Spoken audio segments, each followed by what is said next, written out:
holds value. Listen up. Every word holds value. Listen up. Every word holds value. Every word holds value. Listen up. Every word holds value. Listen up.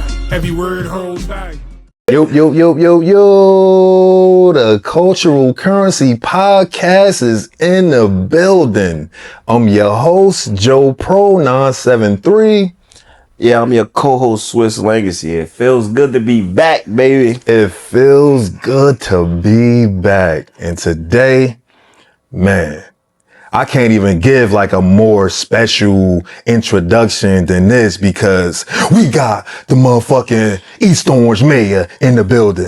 Big dog, Beico 400. Feel me? What is good? What's good? What up with you, big bro? What up, Swiss? Hub, what up? What's going Now, on? at the end of the day, when I say big bro, this is really big bro. You feel me? You see what I'm saying? So look, I want to get into a nice conversation with you, man, because you my big brother. I love you. I look up to you. You've been out here. You've been doing your thing in the streets.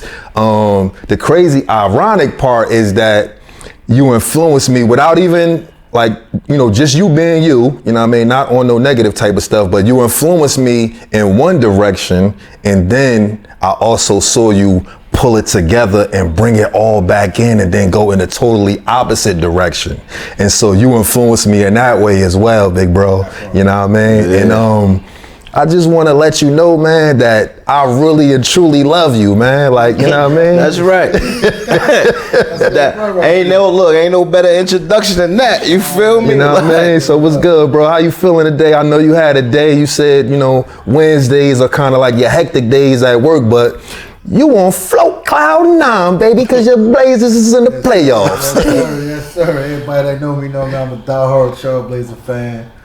One of the rarest that you gonna see. Absolutely. Bro, I don't never think I heard no Trailblazers. Yeah, because especially from the tri-state area. You see what I'm saying? From the tri-state area, you do not necessarily get no Trailblazer fans. The first time I heard anybody ever talk about Trailblazer is when Pippen went. Like back then when all that happened with Scottie he was before from when Clyde the Glide was doing his thing. That's what I'm saying. I'm just talking about that's when you first heard it. When somebody even talking about it, it's like Pippen going there, it's like, but I remember Clyde there, but it was still a mic thing back then. But I'm just talking about in Jersey, right? And you know what I mean? In every aspect of life, I was just always different from my other peers. Like becoming a Trailblazer fan. Like all my friends was Bulls fans, Knicks fans, Spurs fans. The Lakers more popular, fans, the more popular teams. And I just I think, matter of fact, I might have been in a juvenile program, and when they played the Pistons in the finals, I believe that could have been 93, 94 finals. Okay. I believe, I'm not mistaken, or maybe 91. One of them, I think it was 91. One of them finals, I fell in love with Drexler, and it was over. Okay. It was over. And that's dope, though, because at the end of the day, everybody know me. I'm a Nets fan from back in the day. Kenny Anderson, Yankadare, my African brother, you know what I mean? Derek Coleman, Big DC, and everything like that. But the Nets have never really been good, and I stayed with the Nets. I was disappointed when they went to Brooklyn. At first, I was like, man, I'm about to find another team. Really been good, man. 2 back-to-back in 2000. I mean, it was good, but shit. Eastern Conference champion. But shit, we lost to the Lakers, and then we got swept by the Spurs. So it's like, man, we was good. Back then, I'm just saying, we got there. The thing is, you got to see your boys in the finals. I ain't seen that. Well, I started liking them we played the Bulls in the finals. I was about to say, because I remember that Bulls versus Blazer game back in the day. We played the Bulls in the finals, so I dig, and I remember that. I was in my room. That's when we had like the little TVs. I had like a chair. My TV sat on top of the dresser. Okay. And I'll never forget that game. I sat there with Mike, did the commercial. You know what I mean? I'll never forget that, man. No, they was comparing Clyde to Glide, that Michael Exactly. That was the comparison. That was definitely the comparison. MJ kind of separated himself and just separated himself in that game. And I hated Mike A. I hated Mike A. I hated Kobe too. Rest in peace, Kobe. Yeah. Kobe used to show out against us, you know what I mean? And that's how I felt. Like when him and Shaq beat up on us in the finals, like I wasn't a Kobe fan. Like I respected and appreciated his game, but I wasn't no Kobe fan. So those was the L's I was okay with, because we gotta know B Newark, Shaq, he from Newark, man. So it's like the whole thing. You gotta and he getting the MVP. Absolutely. Like, you feel me? But to bring it all back in, bro, I just want to ask you, being from East Orange, which one of your, all right, because this your brother, he brought it in. What's your first memory, like, of life that you remember? Your first memory of life. Damn. You know, like. Usually we ask people, what's their first memory in the bricks? Homie done took it back to the first memory of life. Like I said, we maturing, and there's certain things that we talk about off camera. Like, I'm about to just start saying, you know, things that come out in the open of what I want to know about the guest for real. Which is, what is your first memory of life? Some people start remembering earlier than others. That's dope. My first memory of life, and it's crazy because the only thing I could think about is the townhouses. The townhouses. You know? And that's what I was about to say, not to cut you off, big bro, but everybody knows Beak as like the mayor of East Orange. Right. But originally we from the townhouses, you know what I mean? A lot of people, you know, people that know me know I'm just an East Orange bandit. You know what I mean? East Orange bandit. That's my stomping ground. Absolutely. That's my turf. Yeah. But before East Orange, I was down there in the townhouses, and like I still remember some of the friends that I grew up with down there. You know what I mean? Yeah, dope. I have no idea where they at today, but the townhouses was. I remember, man. I remember I used to have to walk to A&P down there on Prince Street. Yeah. You know what I mean? I remember when A&P, my mother used to sit me down there with food stamps to go down there. Damn. It used to be the little candy truck. Yeah. Going through the field. Yeah. Right, we there. talking about, yeah. Right there by the field. Behind the laundromat when you walk. Yeah. All that. So when it turned into spruce, it come 18th and it turned into spruce. That's for everybody don't know. Central Ward babies, man. Absolutely. And I always wonder, like, what would life be for me if I never moved out of that element? But you know, everything happens for a reason. Everything happens for a reason. When I think about the beginning of my essence, I can't never forget the townhouses, the little you know, the little rides that used to be in. Oh yeah, because that's one of my first memories. It's like the swings, the toys that used right to be in the middle. There, the duck, like the monkey bars. Everybody got a scar on. You feel me? Back, and then you know, a lot of you know things happened. Then that's when I moved to East Orange with my grandparents, and everything else. The rest is history. Absolutely. So, because back then, I want to go into that too. Did people realize, or did they consider East Orange the suburb to Newark at that time back then? At that time, like, you know, coming up, we was in Newark, and then you go to East Orange, like, oh, it's a little different. I kind of don't see no projects. You know, they had a little city, but it was like houses and like. You know what? At that time, I didn't have that perspective. I didn't have that perspective on the neighborhoods at that time because I was still young. Right. I was a kid. I had to be at least about 7 or 8 when I moved up there to East Orange. So going from the T's to William Street, it wasn't really no difference because I was sheltered. Right. You know what I mean? Got I was it. sheltered. You know what I mean? My grandmother, she sheltered me.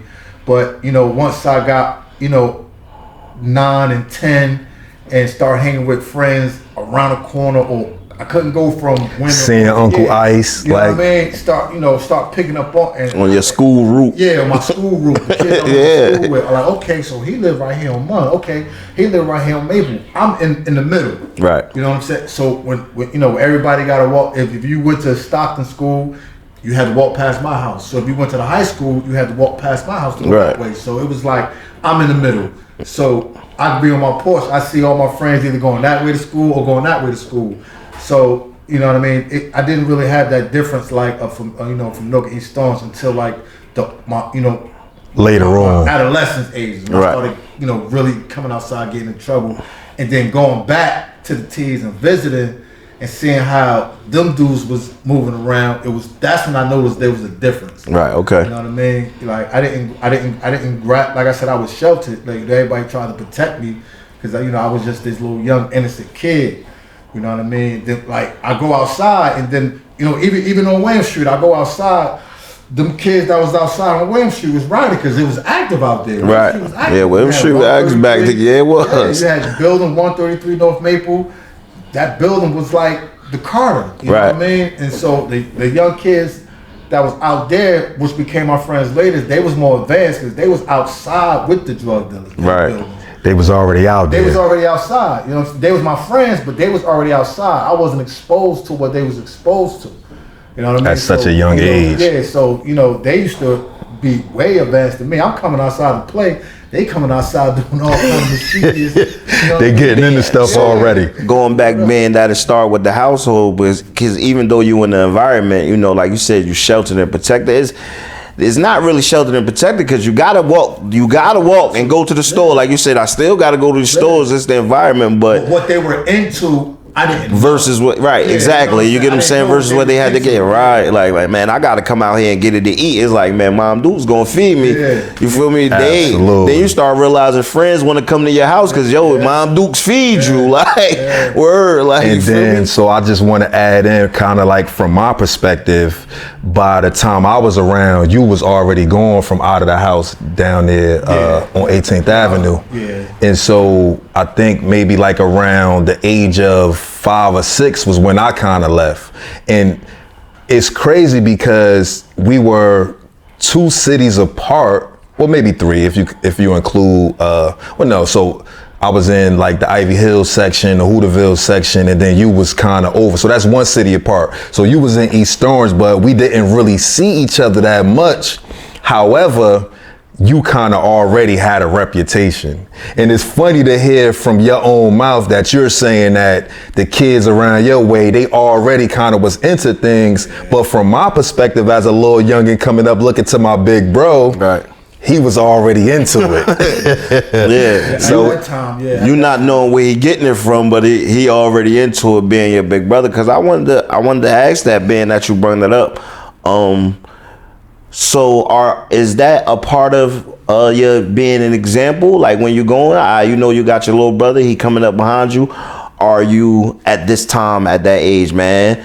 Nobody ain't fucking with me. They ain't fucking with my little brother either. Like, is that the mentality that you trying to staple in the game, or what jewels are you trying to drop, or if back then and that time to steer your brother to do anything or just be an example for him? Well, the crazy part is like when I was moving and shaking, like 13, 14. He was into it. Right. I was really into it. You know what I mean? And then I used to see him at family functions and stuff like that. When I wasn't really too bad. Right. It's just that everybody loved to come to my grandmother's house and hang out with me because Jameel was into right. You know what I mean? So my house it's exciting for him to see. Always my cousin, the center of attention. Yeah. Everybody know how big Mama house is essentially. So yeah. And I was the youngest there in the house, and you know I took from what I was learning from my friends, and I was moving around with them. Right. But you know, with my brother, like when I started seeing my brother more and more, I was already outside. I knew where he lived at. So if I had a little shorty that drove, like take me over here to my brother's house. I can remember that. Or if I'm, moving around and stuff like that. But 14, 15, I was knee deep. Yeah. Going back and forth down Dusty around that time. I was outside, and I think that's when we really start not seeing each other as much because I'm really caught up with the drug game, and this way before the gang shit. Yeah. You know what I mean, this when I'm outside. Pop Warner was over. Right. You know what I mean? It was a wrap for the. So those one of the memories. Where the transition from being a good, like you said, being sheltered, noticing your friends doing different things. When did you start actually putting it in play? Like, you might not necessarily need to do what they do, but it could be lucrative if you do it. I didn't need to do what it did. Right. What it was the fit in. Right. It was the fit in because what happened was, like I said, I was always sheltered, and when I came outside to play, they was roughhousing. Right. You know what I mean? And they always roughhouse me, and I'm like, dang, like why I'm always getting roughhoused? I like, why am I not cool like everybody else? But that's how they. That's how it goes. Yeah. Like you come off the porch, you want to be a part of this. You got to figure this out. We got to test you. Yeah, we got to see where you at, really. And it ain't like that today. But back then, I was really, tested. I was battle tested, like for real. Like they didn't just let me, this little kid, just hang with him. Just hang. No, I had to prove that. From whether it was getting picked on, hiked on. I learned like, you got to have tough skin. Crack jokes back. Right. Like don't sit there and and whine and feel like, oh, why they picking on me? That's how I was. Like, damn, why y'all picking on me? Like, you know what I mean? But I felt like I was the weakest link. So, I did things to start to fit in, to be accepted. To turn yourself up more. Yeah, to turn myself up, find my identity, my character, you know what I mean, who I was. Which I was always, it's funny because we didn't know what an introvert was back then. Right. That was my personality. I was always like the quiet one, but I did shit to fit in. Right. Yeah. You know what I mean? Like I was never the loud and rowdy one, but I was loud and rowdy just to fit in. So noticing that you doing that, was you noticing that then to where, man, I'm trying to fit in with guys that once you got to a certain point, like, man, this guy, he ain't even a tough guy, or you know what? This guy ain't even like I'm trying to fit in with nigga, like I'm really the leader, like very good question. That perspective, the youth house. Right. The youth house changed that whole perspective of me doing things to fit in and finding my own identity on who I was, what I like, how much I can take. You understand? Right. How much I'm gonna let you push me until I fire off. So because having to go through it on your own, of course, like he always said, you always resort to prison. Yeah. That's a time where you gotta go through things on your own by yourself, no help, with nothing. Nobody from Wayne Street, you know what I mean? And if I am, they you still gotta they hold your own. Yeah. You know what I'm saying? I'm in there and they named Sting ring bells. I don't know if they dead or alive, but it was jokers in there from Prince Street, Hayes, North, South on Javino, Grafton, everywhere. I'm in there with everybody, and it's a big personality change. I'm learning from these jokers, like feeding off of them too. You know what I'm feeding off of them? Like I'm learning what you're gonna allow, what you're not gonna allow, how much you're gonna allow. You know what I'm saying? Who you are, what's your character, what makes you, what makes you funny, what makes you mad. Because that's what I was about to say. Through all of it, I always looked at my big brother as a person who had personality. He was like a funny guy too at the same time. Right. So yeah, you're gonna stand on business, but yeah, I'm cracking jokes with y'all too. Like I'm about to be jailing off of y'all, like essentially. And that's what I learned. Right. Like that when I first went in there, I really learned who I was in the youth house. I became who I am from the youth house, you know what I mean? From people liking me, people taking me under their wing, people trying to get at me. And I'm learning all this. I'm learning how to respond to it, you know what I mean? And that was the melting pot for me, and that's what did it, because once I came home, I was Jay Black, and we ain't playing those type of games. So being an older brother, was any older person that you had to look up to that was guiding those decisions? I mean, either positive or negative. Well, at home, it was my Uncle Ice, because he was outside. He was on William Street. And, I looked up to him and his friends, and how to get money. You know what I'm saying? So I always looked up. Because like I said, I could only go from Orton Parkway to Wham and Maple, and Wham and Maple was the building where everybody hustled. Right. And I mean, Cadillacs, 4-finger rings, Dookie ropes. This is what these dudes was wearing, buying pizza for all of us. So I'm learning that aspect of the game. The jackers and the robbers and all that, they was there, but I didn't notice none of that till later on. Once I moved a little further down William Street, down towards the teen blocks, that's when I started seeing the grimy shit. Right. Some of the shit, I adapted to it. I didn't like to rob nobody, so that was never my thing. You know what I'm saying? So, I picked up a lot of pieces, from the game, and what I like about the game is what I implemented in me. Like, I liked to get money, I liked to get cars, I liked to get sneakers, I like to mess with the chicks. Right. I like to do all that, you know what I mean? So it was definitely growing pains, and it was fun, but it was growing pains. And if I can go back and do it all over again, I will learn that this don't lead to nothing but destruction. Right. And that's what it did. Okay. You know what I mean? And that's the cultural currency moment right there, you know what I mean? Because it's not a glorification of what we've been through, but it's the acknowledgement, because a lot of people out here, they haven't been able to figure it out, or they figured it out too late after they got 100 years, or after, you know, they're 6 feet somewhere, you know what I mean? Or just not had the mentality to figure it out at all. Like you said, even time we go in there, you go in there and some people don't make it out because they done got their brain fucked up on medication, and they just stand out the window and like, yo, you what? You was just acting regular. Like, now you just bugging in here. That's like, another point too. We know people like dudes that's really moving around the hood and they're kind of like not their same self. Yeah, and I seen all that. Like, even to this day, I got peers that just won't get right. And it's like, now it's like, at this age, you can't keep, as soon as you see them, yo, you need to get your shit together, whatever. If they ain't got it by now, it's falling on deaf ears a little bit. You know what I mean? Let them be who they are.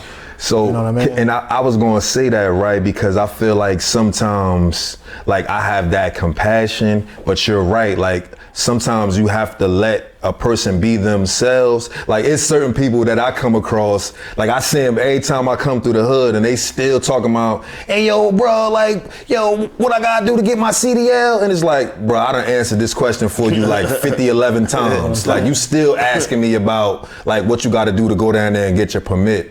And so, but I do have that compassion, and it's like, damn, I want to see you doing good, but like you said, you just might be stuck in your ways. Yeah, you're stuck in your ways, and it's like you don't want to sound like you better than them. You know what I mean? Even to this day, like the real friends that fuck with me, when they see me, I don't know how many times they done tell me I'm proud of you. Yeah. Like, you know what I mean? You doing good, keep doing what you're doing. You came a long way. I love to see what you're doing. I love your life. You know what I mean? Because I could have been out of here years ago. Like, years ago, you know what I mean? So, being that we people who, you've been through things, and when you change the trajectory and now you might be good on a different aspect, do you still feel the time? Because, in the streets, you like to boast, you like to do arrogant shit. So sometimes even when you're doing positive shit, is it okay to boast about that? Because you hear everybody, a lot of times people get it, it's like, no, be humble, don't be flash. It's like, man, I just was going through this jungle, and then now I'm here, and I did it. You know how they say, like, shout out to Abby. I like, it's people who did it solidly. Like, yeah, I was doing shit, and I was doing it, and I was in that, but solidly I came out of there. Whatever rules those are right there, I stood on those rules, but now, fuck them rules. I'm able to say fuck them rules. I don't feel like, I'll be 49 this year. I don't feel like, I don't know when to boast for what. Right. You know what I mean? My presence tell you what I've been through. Right, okay. You know what I mean? Exactly, because I can't tell whether you just came home yesterday or not, because I'm looking at you in your arms. He came with the right shirt on. Yeah. Look. You gotta stay physical fit. That's health is wealth. It ain't to, just to hang with the young boys with the hands and none, because I ain't trying to do none of that. You know what I'm saying? Yeah. See, but it had to be said, young boys. Some motherfuckers just chilling. Like, yeah, I'm chilling. But I be in the active. You know what I mean? But nah, to answer your question, I like to say, like, I've been battle tested already, so I don't have to, you know what I mean? Nothing to prove, yeah, essentially. I don't got nothing to prove, you know what I'm saying? I feel comfortable, like if I want to jump out on this block and go into the store and there's 50 jokers outside, I'm going to jump out and go in that store. Right. Because my demeanor is not like, I'm better than y'all. I'm tougher going than to y'all. this I've store. been through it's what's good, big bro. Pardon me, big bro. Yo, let big bro. You know what I mean? You know what I mean? Because they can see that I'm not walking with no tension. Yeah. And that's what I feel like. A lot of times when you just move with respect. Yeah. Like, I mean, sometimes something is gonna happen, but for the most part, you move with respect. You show respect. You get respect. It will be given. Yeah. I'm not walking, through these dudes with my chest out. Right. I'm going to the store. Like, you know what I mean? If I can't feel comfortable and go to the store, I'm less of a man. Like, I'm just being a man going to the store. I don't want no problems. It's not written on my face that I'm tough. It's not written on my face that I've been this, I've been that. It's not written on my face that I did this and I did that. I'm just me. So I've been battle tested. So I walk light. You know what I mean? It ain't no need to walk around like no tough guy. Or no need to brag or boast. You know, you got coworkers. Yeah, I've been through this. I used to be. I don't do none of that. Yeah. I don't do none of that. That's dope, man. Yeah. I do want to kind of get to a couple of things, right? And so everybody knows, it's well documented that I wasn't outside first, you know what I mean? I was just a kid. I was going to school. I was doing all of that stuff. My older brother, he was, you know what I mean, really with the shits and everything like that. I was kind of like a school kid. Somewhere kind of like around me going into high school is where like the light kind of turned on for me. And for most people, they already been doing stuff at that time already. And so I was kind of late. And you was already kind of like back and forth into prison and things of that nature. But one time that I do remember, I had this job and I was moving around. I was pushing around in East Orange. I was up there on Main Street, and it was like the toys. It was kind of like a street vendor. It was like I had to move through and try to, hey, what's up? Here, you know, I'm putting the stuff in your hand, trying to see if you could buy it and things of that nature. And I feel like this might have been 98, but I saw you. Yeah, around 98. Yep. And it was the breakfast spot up there on Main Street. Charlie's. Exactly. You was going in there, you was pushing with a little situation or whatever, and you was like, yo, this my brother now, man. He supported me. He was like, yeah, you know what I mean? Because he had his little peoples with him, but he done whipped out the little Whopper Junior with cheese and everything. And, you know, I needed that coin then and there. But big bro, he was like, yeah, bro, I didn't know that he was actually about to go down around this time. But he was, you know, doing what he was doing, and he was about to go down. And I saw that, and I was like, I was on a run, actually. Okay. Oh, I didn't know you was on a run. Okay. I was basically telling you, when I get caught, I'm out of here. I don't know when they gonna catch you, but I don't know. They might see it when they catch up to me. Yeah. And then so I kind of remember maybe like not too far after that, I wound up, I got put out of the situation, and I told you this before on the show episode prior. I got put out of where I was at up the hill, and I went back down the hill with Mom Dukes. And you used to call the house. And there was times where you would call the house from in the joint, and I would be there, and I would answer the phone, and you would tell me, look, bruh, certain things, like stay away from that, don't do this, don't do that, and things of that nature. But me, hard-headedly, you know, I still kind of went down some of those paths. But what do you kind of remember from that era when you was actually inside and you was kind of living it, and I was kind of like intrigued with the game, trying to step in? Like, what do you kind of remember from that era? And how did you feel about it? Man, I feel about what, him? About him, yeah, about your little brother.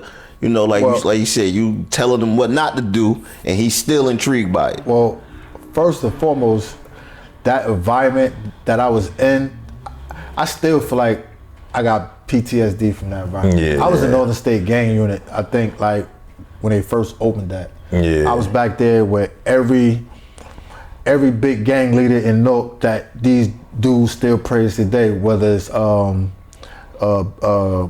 Red Eyes, whether it's the homie from 973, I can't remember, it was Killer Reek. Shout out to Killer Reek, he doing his thing. I was back there with a big No Good. No Good, and you actually put me on the phone with No Good one time too, yeah. I was back there with a lot of heavy hitters, and this was I think early 2000, 2001. Yeah. And it was dog eat dog world down there, man. And I mean, I don't know if y'all remember, Omar Broadway put out this documentary. I don't know if y'all ever seen it. I remember that from Inside the Joint. Inside the Joint. He was filming that like right after I went home. So all that stuff that was in that documentary is what I was going through. Seeing it, yeah. Like, it's what I was literally being in the dog cages, all of that. Being in the dog cages. I mean, homies coming in, if you don't know X, Y, and Z, you jumping get on dogged out. It was just a savage atmosphere. And like I always say, like to even been through that and can still come out with an insane mentality is you gotta be blessed. And that's what I was going through at the times I was talking to you on the phone. So I knew what the streets, you know, everybody want to be a part of what's going on outside, but I'm inside and I see what's really going on. So anything to keep you away from that, I was just trying to, you know what I mean, let you know. Yeah. But I also knew that me not being there is not really too much I could really do, because you're gonna step out there anyway and see what it's about. Yeah. But thank God you didn't get knee deep in it. You know what I mean? Whereas you lost your life or you in prison for the rest of your life. Yeah. Because at those times, they would just, go do this, go put, They was giving out the numbers back then. They was giving them back then. Or the so-called leaders and the big homies was just making these trying to stunt somebody. Yeah, stunting them. And I was saying that. Yeah. And the rules that they was implying that was supposed to be rules wasn't right. Right. You know what I mean? I could look back today and be like, man, Jokers was just putting in a position and just being abused, because to have status, you was somebody. Right. You didn't really earn it. You know what I mean? You didn't really earn it, but to have status, you was considered somebody, and it was abused. And if you don't listen to what I say, I'm gonna have 10 jokers jump on your ass. And then now having the status becomes a status of it was becoming a negative status. Like, I could take the status once that started being implemented. Others want you. I was like, want to get at you. I could just get rid of him and then become next in line anyway. That's when the back door started coming in line, because, man, Hood, we had this conversation a lot off camera. And I say the rules, because remember, he said the rules that certain people start implementing just change. But what it was formed for, and from the beginning, from how we were supposed to be for the community, because I remember, I remember when you said how you was first introduced on uncontrolled substance. Go check that out if y'all ain't see it. When you said how it was separated, and then some people bring y'all together, and that at first created that unity, which we don't have. I just feel like sometimes at that cloth in the beginning and anything, because I explained it to him, like the IOF, like you said, it doesn't happen like that now. You have to be battle tested to know this front line right here can spread out and maintain what the narrative's supposed to be and what the intention is. I always say, I remember I read this, I can't remember the author that said it, but he was like, you want to know a person's character, give them power. Right. Give them power. You know what I mean? And you'll see. Shit, that wasn't Kanye, was it? No one man should have all that power. No, it wasn't that, but I mean, those analogies, like you said, because there's a bunch of you both broke. You'll never know who your friends are. You both broke. You want to know a person's man's character, give them power. But to the point that you were saying about how things were in the beginning, that's kind of what I always looked at your hood and kind of looked at and kind of was like, damn, like, if anybody out here is doing it right, it's kind of them, because at least it's a lot of love and unity within the East Storms. They all really knew each other. Especially us being West. I'm gonna just say, but everybody knowing each other can be detrimental also. Right. You know what I'm saying? It could be detrimental also, and that could bring the house down, because when it's only y'all, and you know that from being in GU, and ironically, years later, I was in there, but you know that when you're around all your peoples, who else you gonna beef with? Who else you gonna war with? Who else you gonna do things to? Right. It brings jealousy. It's the proximity effect. Yeah. It definitely is. So, like you said, in that aspect though, did we give the wrong people power, or maybe one of us, if we was at the top, could it be done different? Because I say, like, it don't get discussed a lot, well, until recently, but let's say the Malcolm X Farrakhan dynamic, right? Malcolm X wanted to do his own thing. The narrative is saying now, Farrakhan wasn't with that. He was next up. They implemented. Elijah made it so. So that's what goes on in gang culture, is that black culture. But not just that, because even, when you got the Ku Klux Klan, they got hierarchies, everything. So that's what I say. In everything, turmoil happens to where the feds, FBI start creating a narrative to change what the intention of it was, right? Yeah. So that's what I'm asking when we say, we would downplay what we told them. If we set out to do it like how the Black Panthers do it, or the branch off, and stand on that, why can't we still grow and be like how we supposed to be? You know what I'm saying? That's all I'm saying, because we about the community, and I'm talking about us as we still in it, because like I said to you before, we go places, we still are who we are. We still respect who we are. Carry that, but But now I could tell them, because we went through, I could say, nah, we ain't doing this, man. Pick the camera up. Yeah. That don't lead you nowhere, because look how long I had to show you that it don't lead nowhere. And now I still got to do this. No matter anybody we pick that had a long run. Even if they survived, they had to start over. We could talk about Prey just coming home, what he doing. He doing wonderful things for the community. But look how long, and if he would have did it way earlier, how much more progress this city could have been had. You know what I'm saying? So, but I think Prey is a very, very good example, because he had to go through what he had to go through to be woken, to be awoke. You know what I mean? When he was out here and he had his youthful days and everything he was doing and moving how he was moving, but he sat down for a while, and then he became who he is now, wanting to course correct and help the youth and, you know, lift up the community and things of that nature. It's the same thing like we said a couple of episodes with Malcolm X. He was little when he went to prison, and then he took his shahada, and then he started kind of seeing, and then he even had a second awakening when he went to Mecca for that first time, and then he realized, oh, this white Muslims is different other type of Muslims, is this, is that. So it's not just about, oh, you know what I mean, the black man, this, that, and the third. Is like, oh, we're all brothers. And so that's what the initial friction was, because once you have that knowledge of self and you willing to try to do better, people gonna hate you. And like you said, the feds, they want to kind of come in and destroy you and paint the narrative. So just think, like you said, if back in the day when you was moving and doing everything that you was doing, and the people that was around you, the people who had the quote unquote status and things of that nature, what if we pulled everybody together and said, we're gonna clean up this community and we're gonna do this?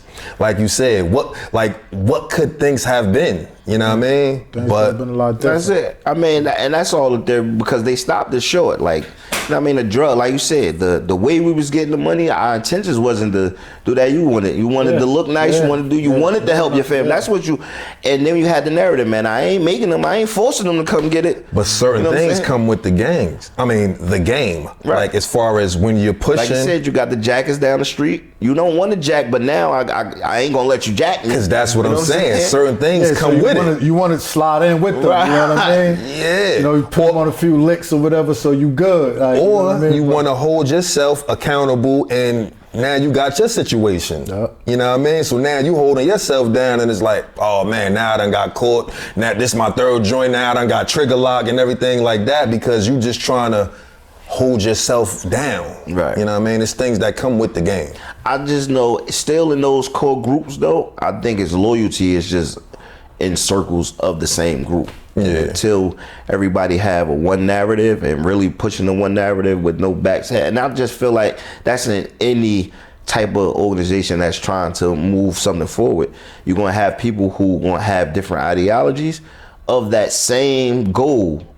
And them two gotta either have the level heads to sharpen the steel and see what the better goal is, than somebody being upset about not having their choice picked. You know what I'm saying? Like, but I do want to try to push the conversation a little bit forward, because you have definitely given us a great backstory. We know where you come from. We know what your mentality was getting into certain things and doing certain things. But also throughout that time, you have a very, very creative side. And so you're doing your thing, you have been doing your thing, but life has kind of inserted itself into the chat, and you know, you kind of had to develop yourself from a man and a family man standpoint, and so you kind of dial back from the music.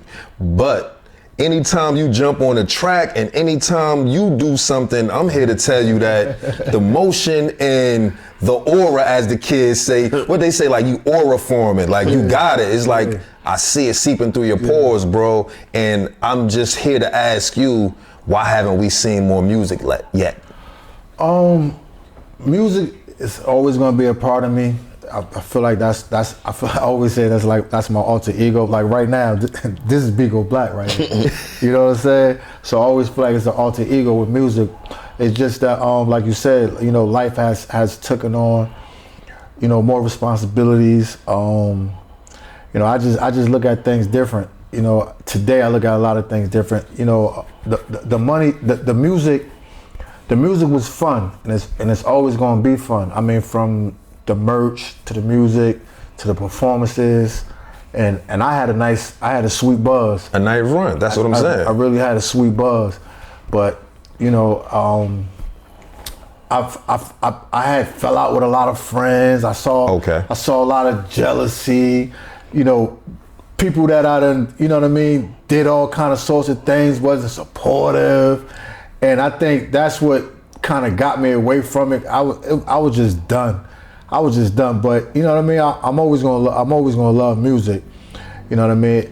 It taught me a lot because when people see you, and I shouldn't say this in a form to whereas I let other people stop me from making music. That's not what I'm saying here. What I'm saying is that when I was in that field, it's just different. Right. You know, you could be an artist and I'm an artist, but we was friends before that. But now we beefing because you feel like I'm not supporting you enough, or you get what I'm saying? Right. Like I see, and it's a lot of fake shit. So now the people you creating with and kind of the energy you was with putting out is not. It's a little off. It's a little off. You know what I mean? And I just saw a lot of that, and I think that's what got me away from it. You know what I mean? The heavy hitters. You know what I mean? Heavy hitters in the game.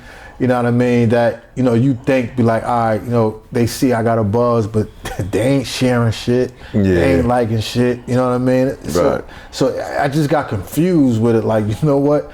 But that music shit is, to me, is, you know, it really is like the WWF. Like, right. You know what I mean? So the business side, not so, the creative so side. Can I say this and can I pour into you for a second? Yeah. Because I feel like, yes, how did they say it?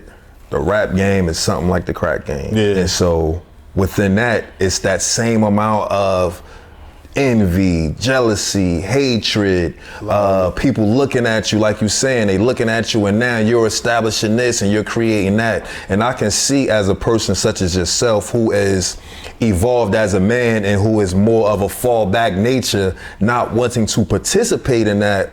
But I also feel like when you're at your creative bag, aren't you at your best? Like, doesn't it do something for you just to create? I love it. Still love it to this day. Creating music was always, it wasn't a gift. It kind of became a habit. Like, you know what I mean? Kind of became a habit because once I threw them headphones on and that beat playing, I mean, I'm locked in. Whether it's the syllables, the wordplay, the storytelling, or whatever I've been through or whatever I've seen happen, it was just, I came out with some good records. You know what I mean? I came out with some good records, and each record had a meaning. And I miss it. Like 40 on Me was a tough one. Like They Used To was a tough one. Hot to Me was a tough one. You know what I mean? And the list goes on. And one day, bro, I'm gonna get it right so we can get one out there before the summer's over. We definitely gonna do that because I feel like I got one more good one in me for the people. I'm gonna get back on this truck, man. You know what I mean? This truck money, this truck money. You know what I mean? So you gonna do one more good one for the people, and then you just gonna one more good one for the people. You gonna pop them air brakes and you gonna hear them. I'm gonna do my pre-trip and everything the next day. Like, you know what I mean? I got this is what I'm into right now, but you know, jokers have hit me, asked me to jump on tracks, and I jumped on tracks and crashed them. Like the one that you just did recently with Gutter. Yeah, exactly. I believe that's me. Yo, B, get on the mic and rep the GRZs. This jam is dedicated for all those who slept on. Said I wouldn't make it past 21, I kept going. No apologies, no tears for your grandma. Just a little gray in the bed with a lazy eye. Wild little demon, introverted 4'5". Walk with every hustler, sat with all the shooters. Didn't have to go search for the game, it came to us. Scored in Cortex, no refs to talk to us.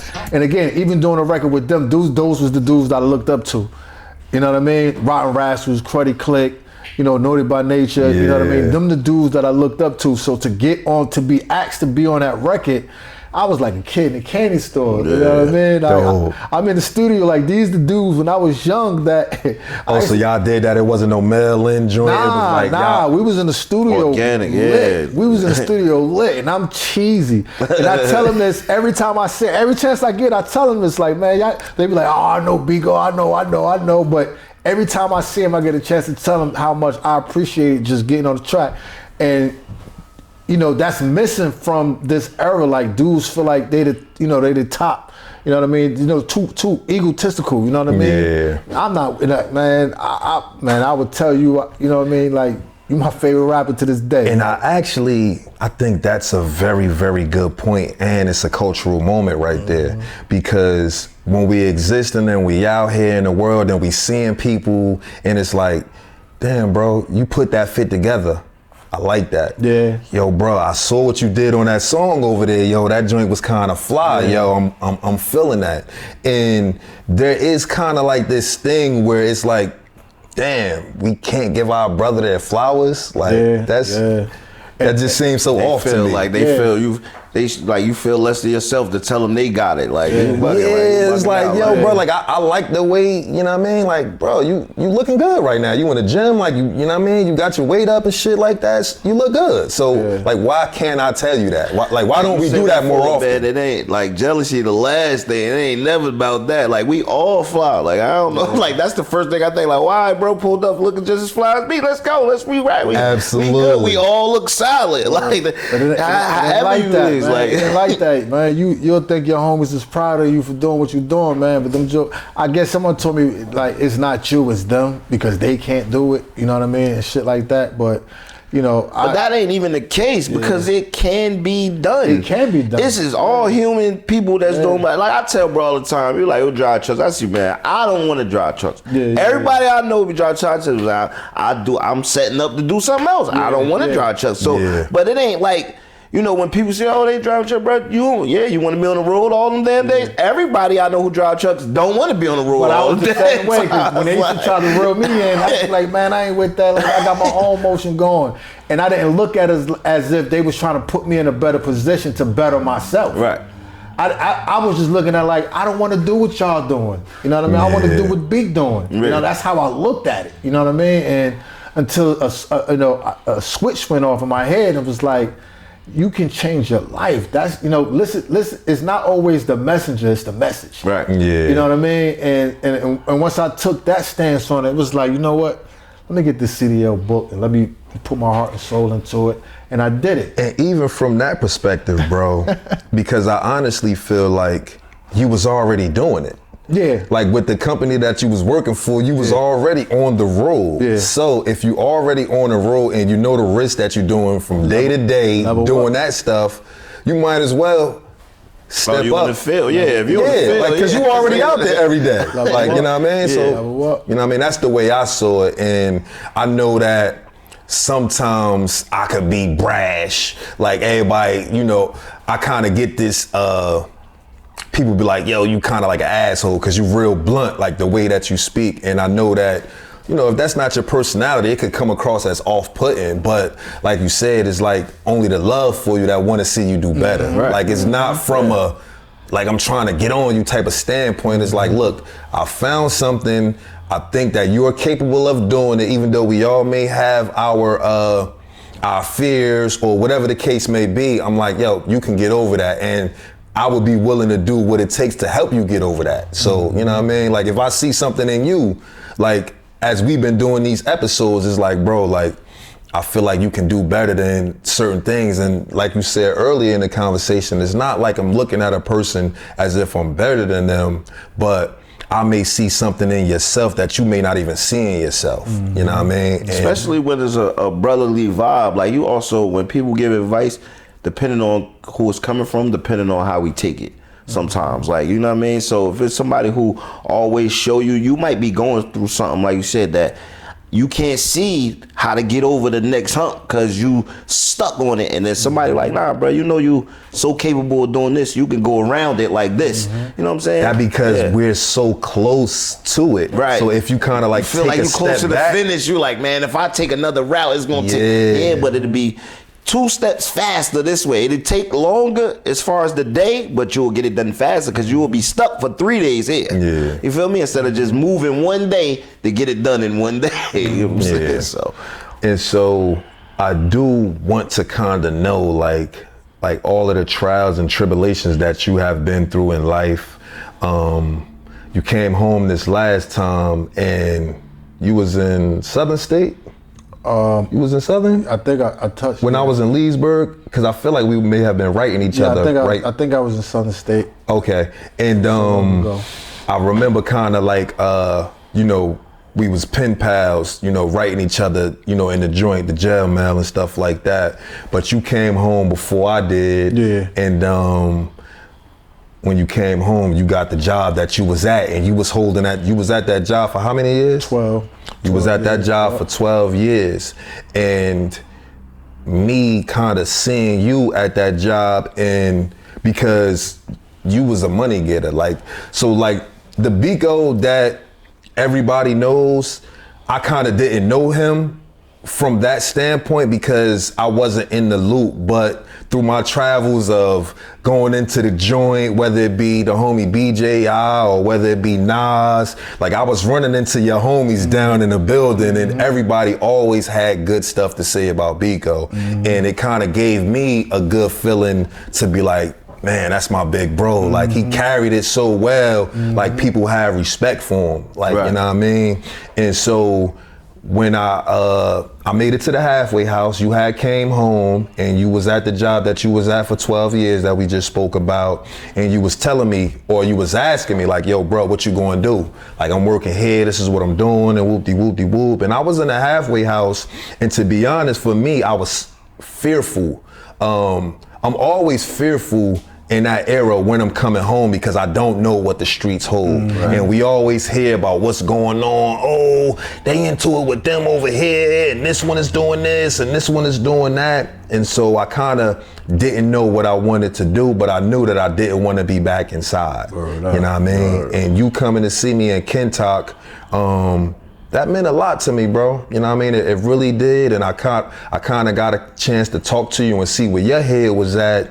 And it showed me damn, he was out here getting all this money, you know what I mean? Doing what he was doing, but he came home and converted that into the same ethic at a job. Because I was tired of going back in that building. After a while, I just got tired of that building, man, because I know, if you've been in the building, you see the old heads with the blankets on now.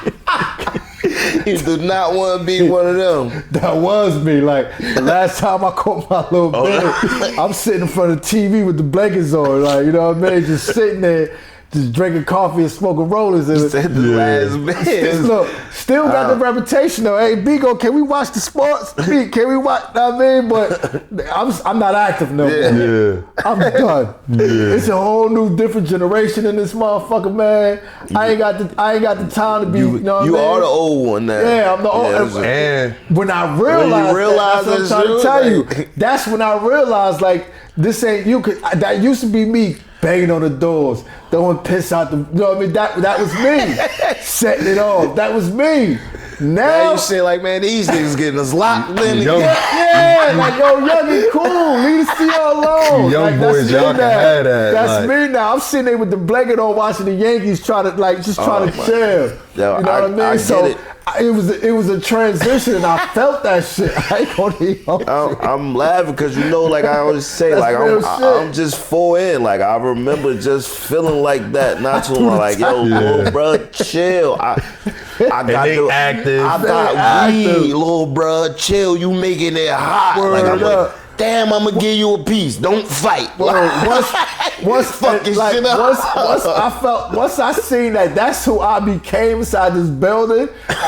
People, you the peacemaker? Yeah, people come to me yo, Beat, tell your little homie to chill. You feel me? Once I became that person, as opposed to the older heads telling me to chill. That's when I knew I was done with this. It's time for me to tap out. It's over. Got me in charge of these little niggas I don't know. Daddy daycare, it's over. I'll never forget, the poppies that used to work in the kitchen, no bullshit. They used to bring me coffee and sugar just to keep the homies, so they could watch Telemundo. You know what I mean? Like they was taking care of me, so I could take care of the unit. Like, calm these little jokers down. We want to watch Telemundo for an hour. Yo, So, that's but once you know what I mean. Once I realized like that wasn't for me no more. That's when I was like, you know what? Then also, you know, when I met my wife, then it was just like, you know what? It's over, man. Let me. They can have that. Yeah, they can have that. Let me see what this working life is about. Let me see what save. When you save honest money, saving honest money is one of the best feelings in the world. You know what I mean? Because you feel like that. You know what I mean? It ain't no better feeling to put up a piece of your paycheck and save it and watch it grow. To whereas now you booking flights, you buying luggage, and let's not forget them block parties on 18th Street. I used to throw block parties on 18th Street. Absolutely. I didn't do none of that with no drug money. I did that with work money. And I look back, I was only bringing home 4 and some change a week. Yeah. You know, if hours is short, 3 and some change a week. But you would never know from the way I saved my money and I gave them block parties. I feel like I gave back to the hood. I played my part in all of that. Right. Because every summer you gave something for people to look up or look forward to and to come to. Like even me coming up there and seeing, you know what I mean, like the community and just every like summer. The love that was in there, the food, Aunt Sharon running around going crazy, like Naja at the bar, like it just was.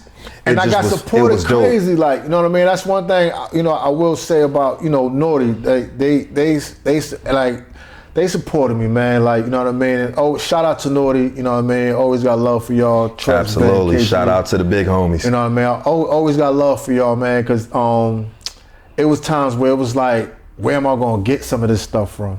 You know what I mean? And they seen what I was doing. Right. You know what I mean? And to get a phone call, Beat, what you need? Whatever you can spare.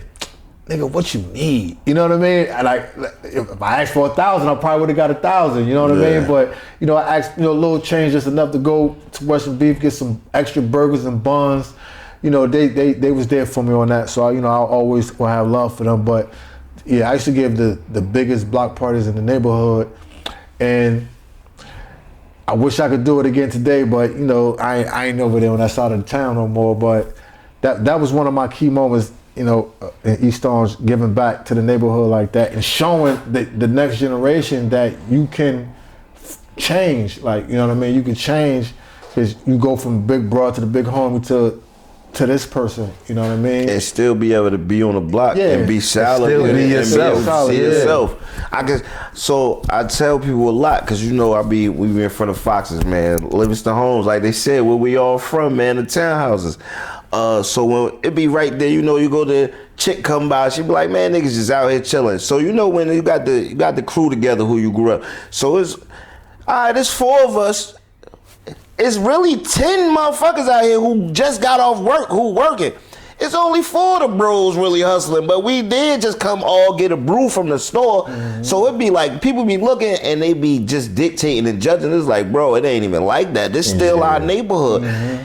I still feel good being able to come to see some of the older ladies when I see them catching pickets.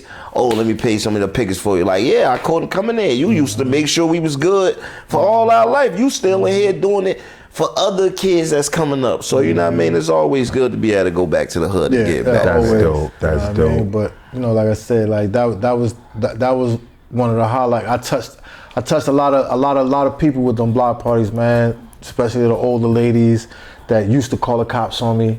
You know, they out there dancing now, you know what I mean? Making food for the block party. So I would never forget that. That was definitely one of my highlight moments. I was just trying to make some money, feed my daughter. Call the cops. Now they out there dancing. You know, that's right. That's what I mean. Dancing, man. And that's definitely, like I said, man, that's the cultural currency moment, because I saw those block parties and we would come through on an annual occasion, and it was another testament to Big Bro's character, because no violence. But people would be out there, you know, they drinking, they smoking, they eating, they laughing, they rapping. It was one of them joints. What video did you shoot out there that one year? Perfect Picture. I shot Perfect Picture out Absolutely. There. And that was another classic. And, you know, just to be able to see the love in the give back to the community. And so with that being said, I just want to ask you, bro, in your mind, this is not a prompted question or anything, but when you see cultural currency or when you think of cultural currency, what comes to your mind? Evolving, giving back, showing that it's a different side to the negativity that's going on out there in the culture. Culture always gonna be there. You know what I mean? The culture is never gonna change, but it's about how we elevate the culture. How you can't change it, but you can elevate it. You know what I mean? And you just want everybody to follow the tradition. Keep the tradition. Don't change it, and just keep it positive. Yeah, that's dope, man. And with that being said, I'm Joe Pro for Cultural Currency Podcast. I'm Swiss Legacy, man. And this is sponsored by Black Digital Lens, baby. I don't know what he was smoking because it's Black Lens Digital, but we know what he was talking about. And I was smoking some Yappa though. I was. Oh yeah, because when I came and I pulled up, I said, "Damn, that's hot boxing for real, baby." Word. I'm gonna get back to it too. But man, bro, I appreciate you. I love you. I thank you for coming out. Man, it's just so good to see the man that you have become from where you came. Like I said, you've always been a trendsetter to me. You've always been someone who has inspired me to do what I'm doing. And I just hope and pray that, you know what I mean, we see many, many more, you know what I mean, to come, and our families grow and we have the success that we want, and, you know, we live out our days doing what we want to do, man. I respect you. Nothing but love for me, bro. Swiss. Yeah, we already know, man. We here. You know, it's a West thing too, man. You know what Absolutely. I'm saying? Like, so you feel me? Like cultural currency, baby. We out of here. Culture. What up? Culture. Shout out to the culture.